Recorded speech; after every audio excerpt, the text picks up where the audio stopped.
All of the seasoning in the world doesn't prepare you for the fact that the president of Exxon is missing. Every minute and hour that goes by, everybody's concern is being raised. They're desperate for Sidney Reso's safe return and the arrest of the kidnappers. It was a scene like the movie Dirty Harry, where they were taking me from one location to another. This was as brutal a crime as one can imagine. He had to have been in enormous pain, not just physically, but psychologically.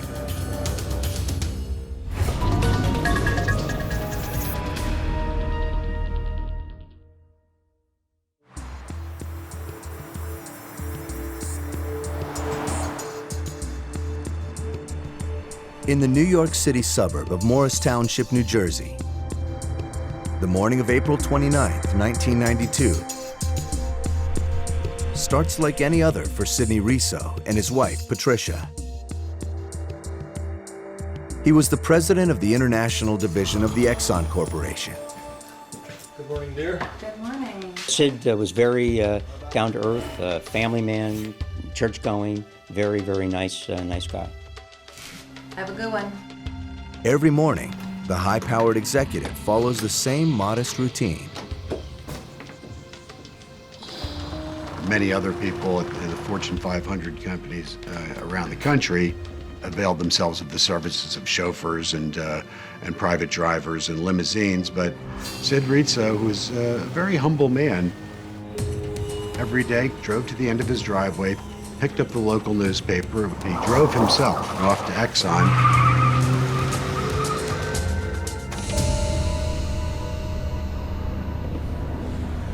He left his residence around 7:25 in the morning, and one of the neighbors noticed the car probably about a half an hour after that.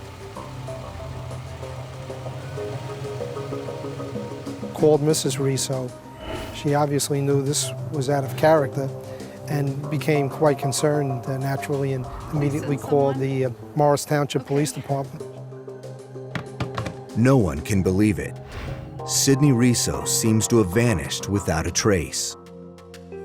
All of the seasoning in the world doesn't prepare you for the fact that the president of Exxon is missing. And investigators' concerns quickly mount when they learn that Reso has a heart condition. Perhaps he had gotten ill and wandered off from the car, maybe perhaps being disoriented. And that was why the Morris County Prosecutor's Office called in a search and rescue dog team to comb that area in the potential that Mr. Reso could be lying there. But the search comes up empty. And while authorities continue to scour the surrounding area, detectives have to consider the possibility that Reso disappeared on purpose. Mr. Reso is one, enormously successful, two, very decent man, great relationship with his wife and his family, so there was no reason to believe that suddenly he had a break with reality and would have run away. And so at that point, probably within half an hour or so, we began to treat this as a missing persons case with an eye towards kidnapping. It isn't long before a team from the FBI's Newark field office descends on Morris Township to support the investigation. Your mind is very much open to any possibility. We didn't really know exactly what we had. I was unsure whether it was a missing persons or if it was a kidnapping. We looked in the area around the car for any bloodstains, shell casing, cigarette butts, anything that seemed to be out of place. There was really no significant forensic evidence of value that was recovered that first day. As a next step, the Bureau, alongside local law enforcement, establishes a command center in the Reso's den. We had no idea whether or not the family may be in jeopardy as well. So to have the command post at that location served two purposes: protect the family and keep the integrity of the crime scene. Traditionally, in any type of kidnapping, there's a telephone call made to the victim's family. So we did set up a trap and trace so we could record any calls and trace the origin that were made to the house. We also put agents on the perimeter. for surveillance purposes, see if anyone was coming by, checking the neighborhood. But the hours pass with no word on Reso. There was no ransom demand initially, so we were kind of perplexed as to what his status was. Every minute and hour that goes by, everybody's concern is being raised. By the end of the first 24 hours, investigators have no witnesses, no leads, and no way of bringing Sidney Reso home. Then, at 10:13 the next morning, a disturbing phone call comes into Exxon headquarters in Florham Park, New Jersey. A female caller instructs company representatives to retrieve a letter from a light pole at the nearby Livingston Mall. It had the information in it about who Sidney Reso was and the background information.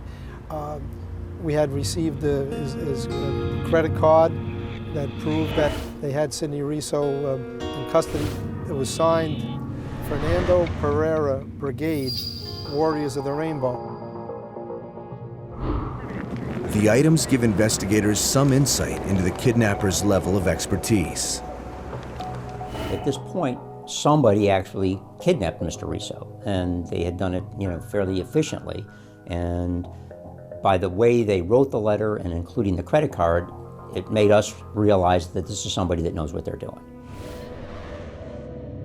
The letter also demands an $18.5 million ransom to compensate for Exxon's environmental transgressions. But the terms are complicated.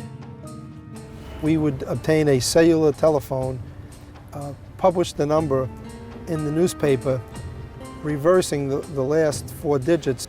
So the number that was in the newspaper, only they would know to call, reversing the last 4 digits. The notes themselves gave us a great deal of anxiety, not only the ransom demand, how excessive it was, but because of the fact the notes purported to be from a group of environmental terrorists. And the letter comes with a stern warning. Mr. Reso will be held in total isolation with no food or water. If you do not fully comply, you will most certainly die. When it's a life-threatening situation, I mean, we're professionally engaged, but you also can't help but be emotionally engaged in this. A lot of high energy involved in a case like this. It's sort of a race against time. You want to get this resolved quickly so that you can get that person back.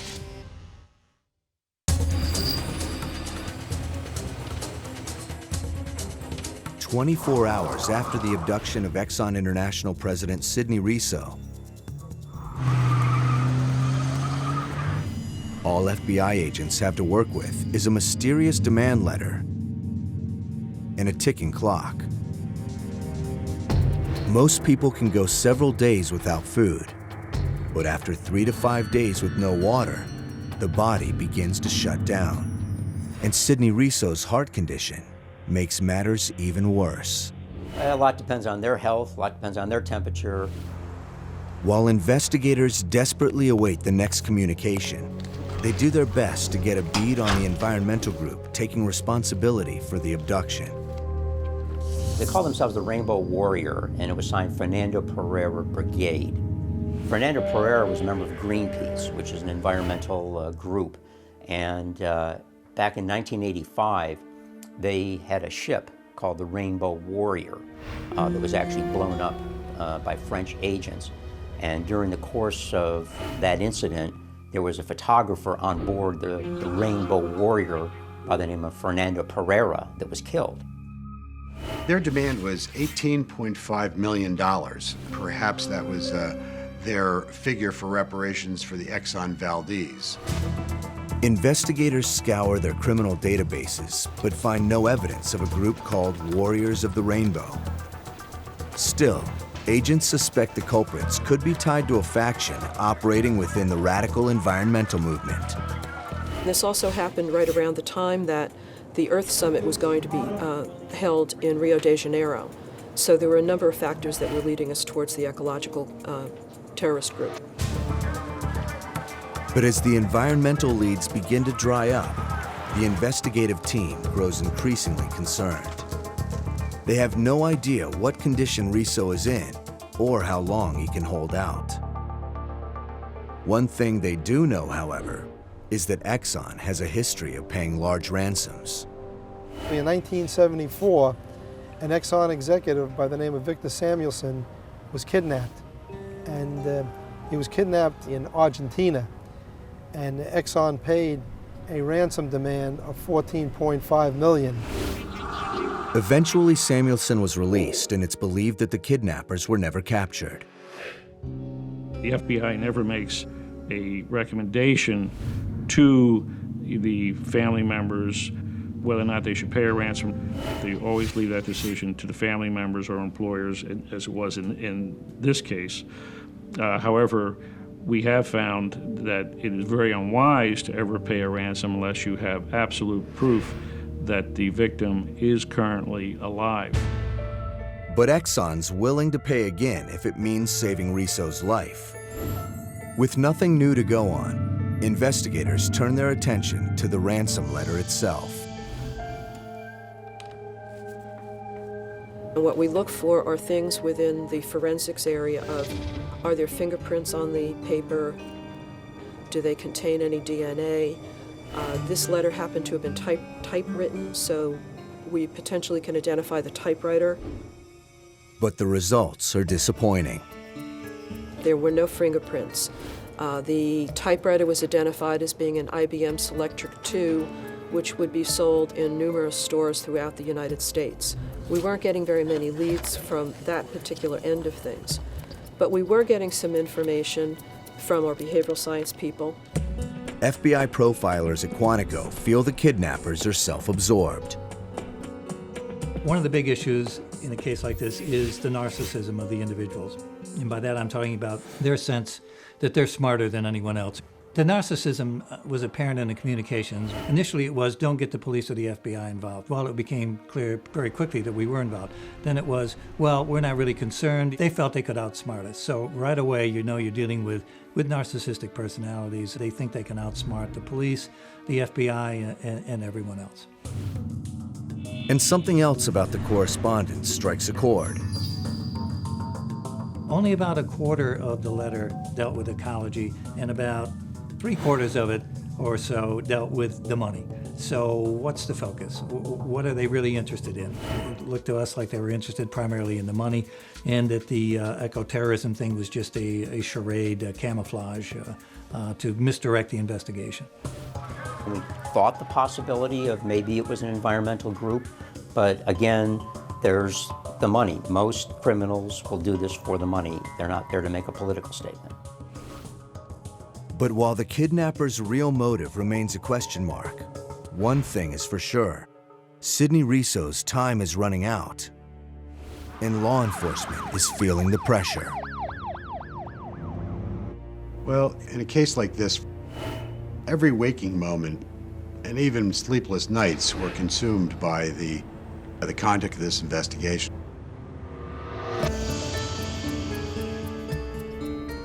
"48 hours after the abduction, investigators run a classified ad with the cell phone number specified in the ransom note. And it isn't long before they get a response.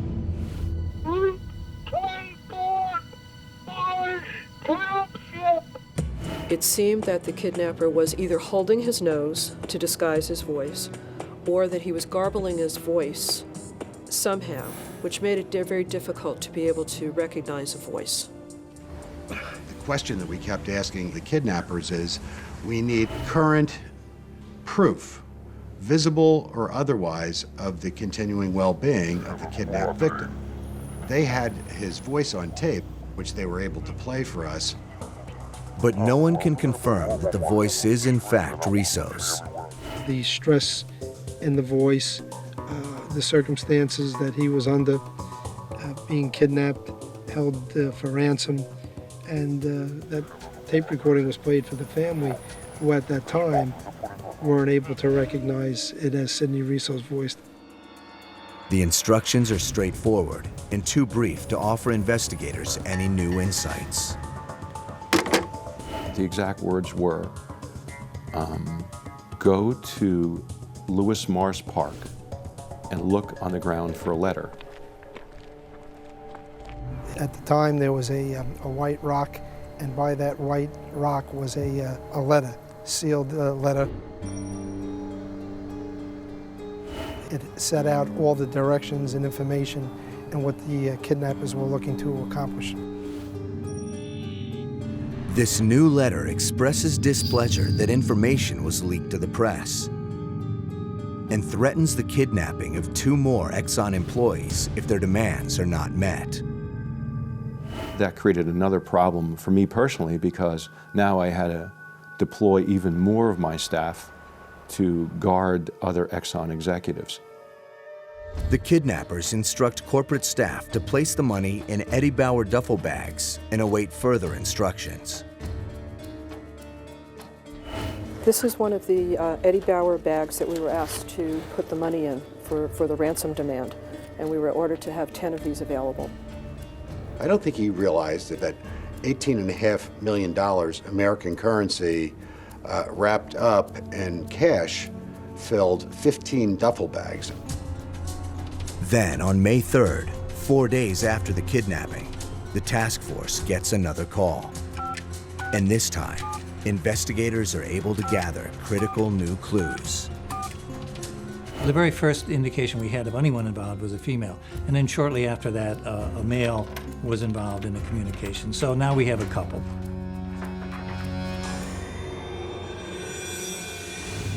The location of the communications and telephone calls were all in a 2 or 3 county area, and that led us to believe that our kidnappers were not some international terrorist group, that our kidnappers were based within the same geographic area as the communications were coming from. The caller asks for an Exxon representative to wait at a phone booth outside a restaurant in Summit, New Jersey for more details. He's also instructed to have the ransom money with him. I assumed the role of James Maracus, who was the public information officer. Dozens of backup agents and police officers move into position with the single-minded objective: bring Sidney Reso home in one piece. But they know all too well they're at the mercy of an unpredictable enemy. Our concern from the behavioral science unit was that, can we keep these people on the hook? Can we keep them communicating with us? If they shut down and they disappear and they get scared and they run away, our job of finding them and finding Resos can get that person back. As of 2009, the FBI had a total of 31,891 employees, which includes over 13,000 special agents and nearly 19,000 support professionals.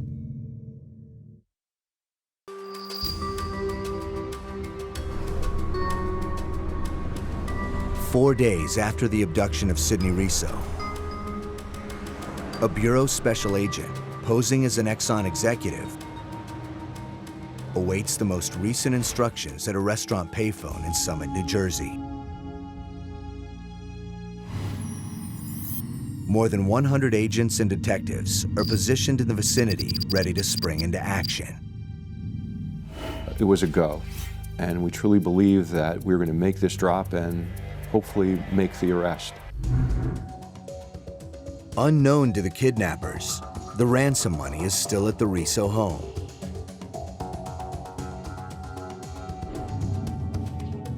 Instead, there are 10 bags stuffed with cut-up newspaper in the back of Sidney Reso's car that an FBI agent is driving. This specific location was the area where I was supposed to get the first phone call. We were all prepared. All of a sudden, there's no communication. I mean, it's quiet. There's nothing going on. And it was like a silence that, you could cut with a knife. It was like, oh God, what happened here, And now, since I'm one of the responsible people in the command post, everybody's turning towards me and saying, what happened here? What did it go bad? What occurred? And I'm saying, I don't know. Hours go by with no word from the kidnappers. It was really a frustrating night. And all we needed for them was to make the call and us to proceed with the directions. So after hours of waiting and not getting that phone call, I think everybody involved was really disheartened by the fact that nothing happened. The drop is a bust, and with time running out for Sidney Reso, the task force scrambles for anything that can keep their investigation alive. They soon turn back to the Behavioral Science Unit at Quantico, where agents review the most recent data on the suspects. What's the profile? And we told them, well, it's a white couple, middle-aged, yuppies or wannabe yuppies in Morristown, New Jersey.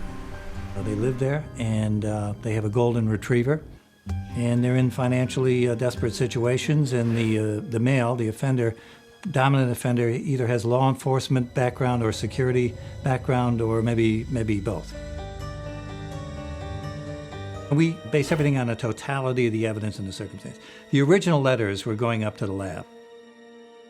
Well, they were finding golden retriever hair in those letters, which fit in with the yuppiness.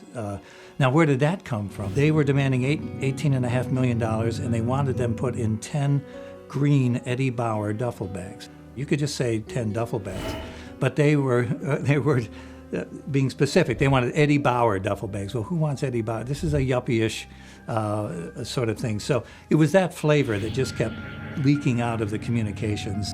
He's talking about surveillances and using terms that were sort of unique or to law enforcement or security. The Morristown, New Jersey, why? Why do we think they were there? Because they wanted the communications in the Star Ledger newspaper. Narrowed down the universe of suspects to about 100 million people. Agents must also take into account that one or both kidnappers could be disgruntled former employees. This case grew and grew and grew. We had 10,000 employee records from Exxon of people that either had been fired or let go. Exxon had had a massive layoff in the previous year, so we had any number of employees involved there. So instead of getting smaller, our investigation got bigger and bigger. Days go by without any further instructions from the kidnappers, and no word on Reso's condition.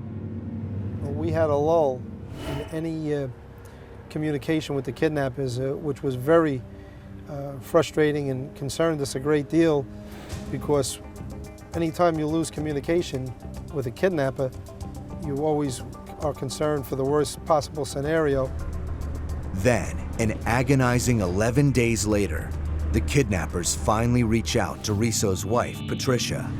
But this time, they have a crude and bizarre demand. They want Mrs. Reso to make a public statement. I know in my heart that he's alive. I pray that he is healthy. It was so offensive to me that they made this demand of this woman who'd already been victimized to appear and beg for the life of her husband. I love Sidney, and I want him to come home to us. And I hope that he will be released very soon.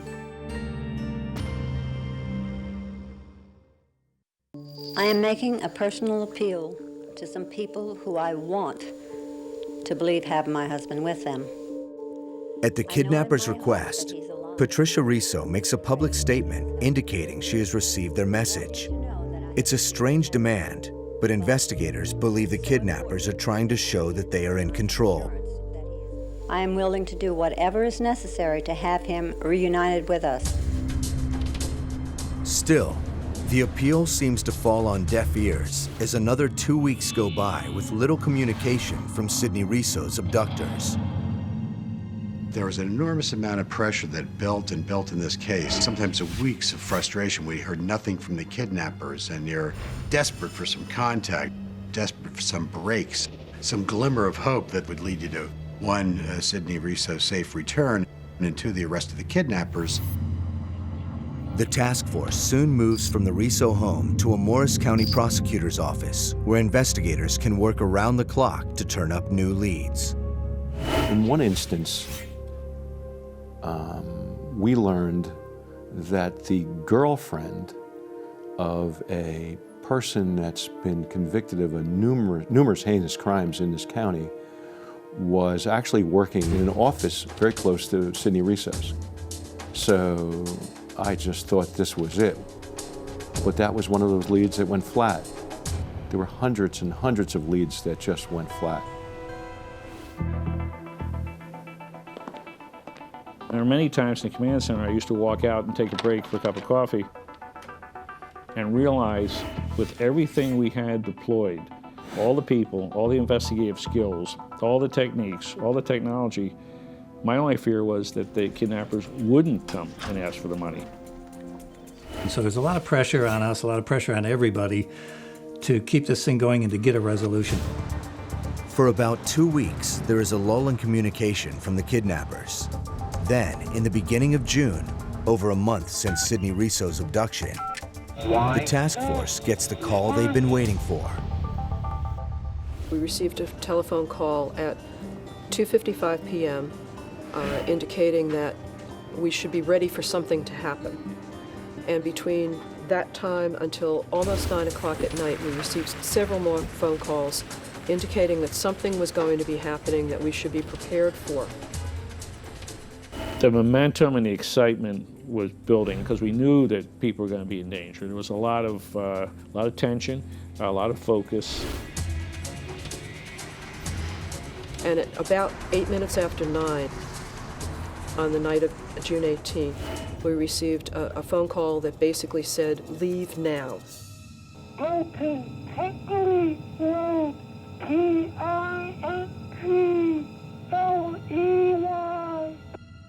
They were directed to go to Tingley Road at Patriots Path and pick up a letter.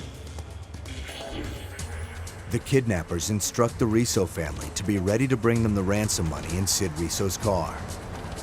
Reso's daughter Renee will accompany Exxon Public Relations head Jim Maracus. Further directions will follow. We had an undercover female FBI agent driving the vehicle who resembled Renee Reso, and I assumed the role of Jim Maracus. The delivery car was a small subcompact station wagon.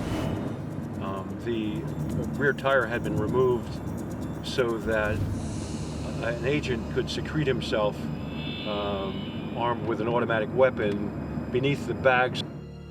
We took stringent steps not only to be able to apprehend the kidnappers, but also to protect our personnel.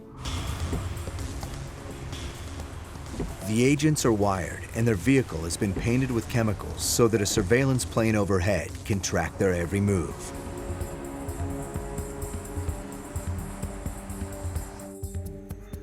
The letter instructs the drop team to proceed to a general store 5 miles away.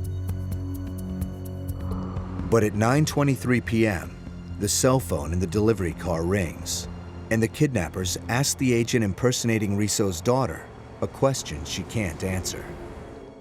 Who are you? I'm Renee. Address in Houston. What? Your address in Houston. I don't live in Houston. I live in Washington, D.C. Mom and Dad live in Houston. This is Jim. Renee's pretty upset. We're en route. We got your directions, and we're en route right now. We're making the turn. Just bear with us because we're not used to doing this. We're a little nervous. Hello? Your location. The kidnappers keep the drop team on the run through the hills of New Jersey, unsure of their final destination or the status of Sidney Reso. We're rushing as quickly as we can. Frustrations grow as agents are instructed to proceed to yet another location, a train station in Far Hills, New Jersey. Still, the team has no choice but to go along with the kidnappers' instructions. It's clear that even the slightest misstep could have dire consequences, and time is quickly running out. It was out of a scene like the movie Dirty Harry, where they were taking me from one location to another, and just not knowing where I was going to be led, but just hoping that at the end of the day we'd have a shot at arresting these people. Meanwhile, 250 FBI agents and an additional 100 local officers stake out area phone booths looking for any sign of suspicious activity. Special Agent Carrie Brzezinski had positioned herself at one of her locations, which was at the Chester Mall. And she was just getting herself settled in a vehicle when she noticed another vehicle pull up. And it seemed rather strange because there were no stores open in that section of the mall. And as Carrie watched, a white male proceeded to make a telephone call. And she noticed him because he was wearing latex gloves at the time. At that exact moment, a call comes in on the kidnapper's line. Before we answered the cell phone, I have eyes on someone making a call right now. we would get on the radio and tell all the surveillance teams, we have an incoming phone call. Watch your payphone. In the command post, we were receiving information from the telephone company of where a call was being traced to, and it was to the Chester Mall. And Agent Carrie Brzezinski got the description of the individual, the license plate of the vehicle, and description of the vehicle that the individual was driving.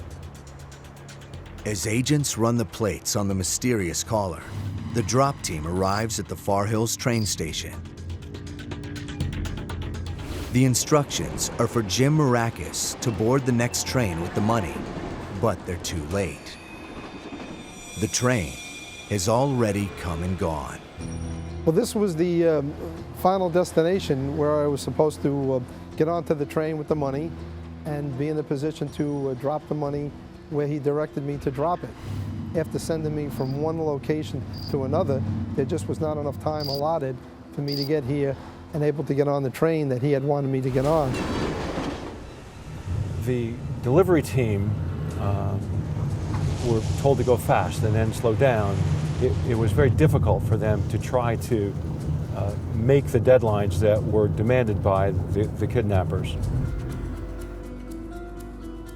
I was waiting with great anticipation for the next set of instructions, which I hoped would be to get on to the next train, and waiting for the phone to ring.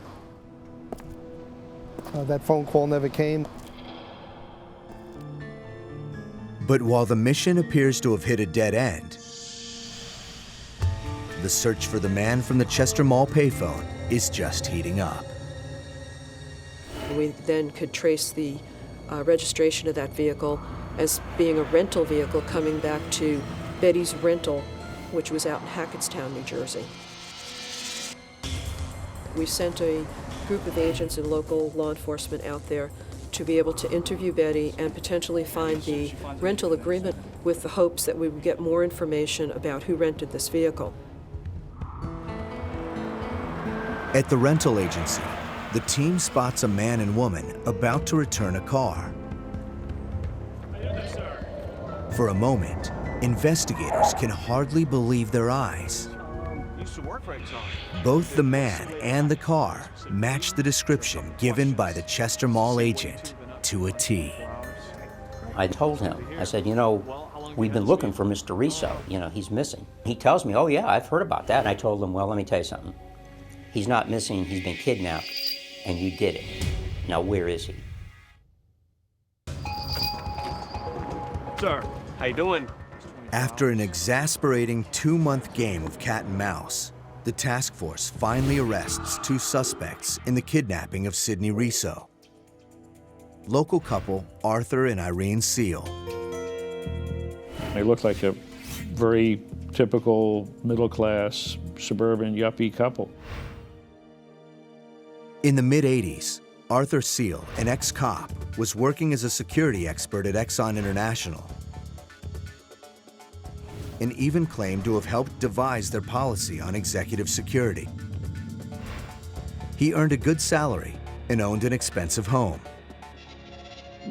This was a man, based on his behaviors and his grandiose ideas, in my estimation, who really had a burning desire to live the lifestyles of the rich and famous. He got some money at the time of his departure from Exxon. They were having reductions in force, and he took that money, and instead of investing it, buying a house, training himself for some other position, he wanted to be in resorts. He wanted to be where international travelers and the cream of society gathered.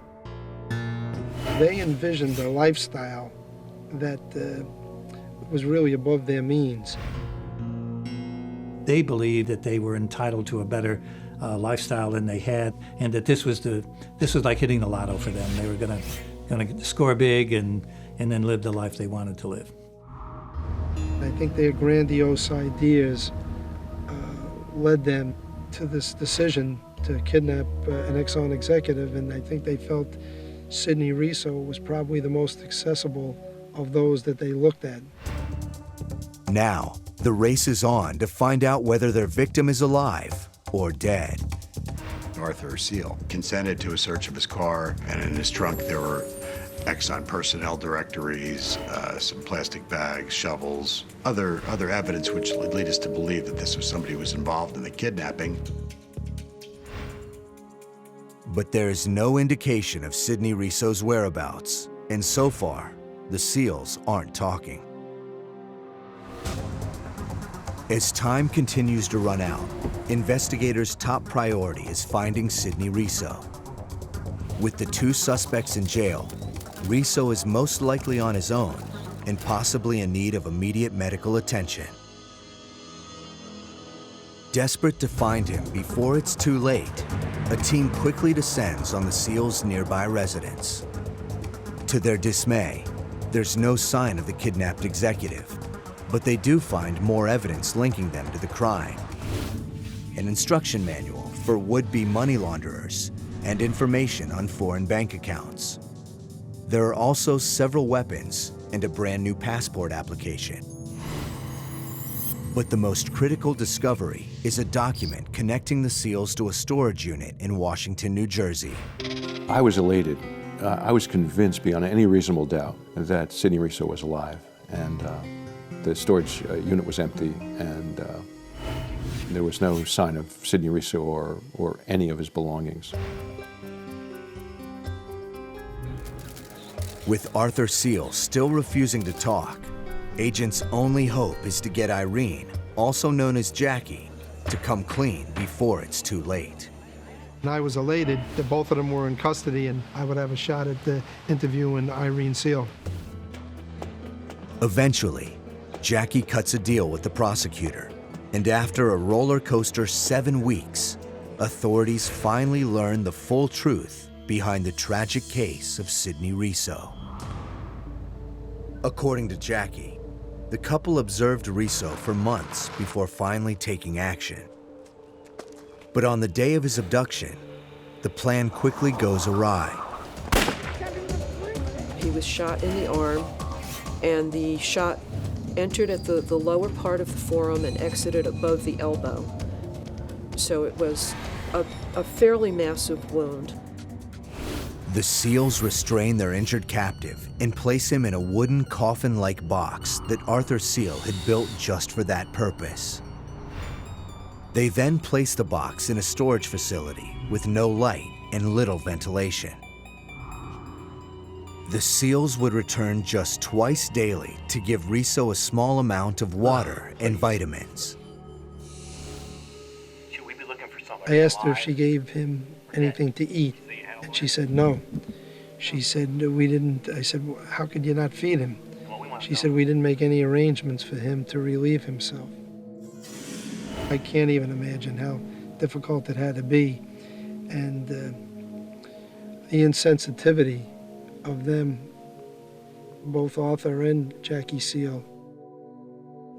I said, it's been 52 days, and the family's gone through an agonizing time, not knowing whether their loved one was dead or alive. And I said, if you were me, would you be looking for someone who was dead or alive? And she just dropped her head. I just gently picked up her chin. I said, dead or alive? She said, probably dead. I said, how can you be sure? She said, well, she says, I helped him bring the body into this wooded area. Jackie Seal always seemed to be somewhat detached from the investigation and from the potential trouble that she was in. She often spoke about running aerobics classes in the jail or cleaning her jail cell. She did not seem to have a real connection to what had happened during this investigation, that they had kidnapped an individual and that he had died as a result of them kidnapping him. There didn't seem to be a reality with her as to what was going on. Inside the unventilated metal storage unit, temperatures likely climbed to over 100 degrees. This is an horrific crime. The way they conducted it was as inhuman as one can imagine. To be taken away from your family in the hands of strangers, placed inside this airless, perforated, nothing could better describe it than a pre-death coffin. And he had to have been in enormous pain, not just physically, but psychologically. By day 4, Sidney Reso simply stops breathing. Not to be able to rescue him alive was, I think, difficult for everyone involved because we all, had hoped that would be the outcome. Jackie Seal insists that Sidney Reso's death was an accident, that she and her husband never meant for him to die. But Arthur Seal's defense attorney goes a step further, arguing that Reso died from natural causes. I don't know if dying in a shed in 9-degree temperature where you can't even get up to relieve yourself is dying of natural causes. They knew Sidney Reso had a heart condition. They knew he needed medication. They never fed the man. They gave him crushed vitamins and water to sustain him. So if that's natural causes, Arthur Seal's definition of natural causes is different than mine. In her defense, Jackie claims to be a battered wife, under the spell of a tyrant husband. Jackie's mother never liked Art, so Mom went in to see Jackie and had a heart-to-heart with her, and I think convinced her that she needed to do the right thing and cut herself loose from Art and take care of herself for once and not be sucked into this thing with Artie. And that really opened the door. It was critical that we had the cooperation of Jackie Seal because she was ultimately able to lead us to where the body was buried. It was all the way in the southern New Jersey in this area called the Pine Barrens. We don't actually know the cause of death. The medical examiner could only say that it was a violent act and that it was homicide, but he could not give us any medical reason. On July 1st, Jackie Seal pleads guilty. In exchange for her cooperation, she gets a reduced sentence of 20 years in prison.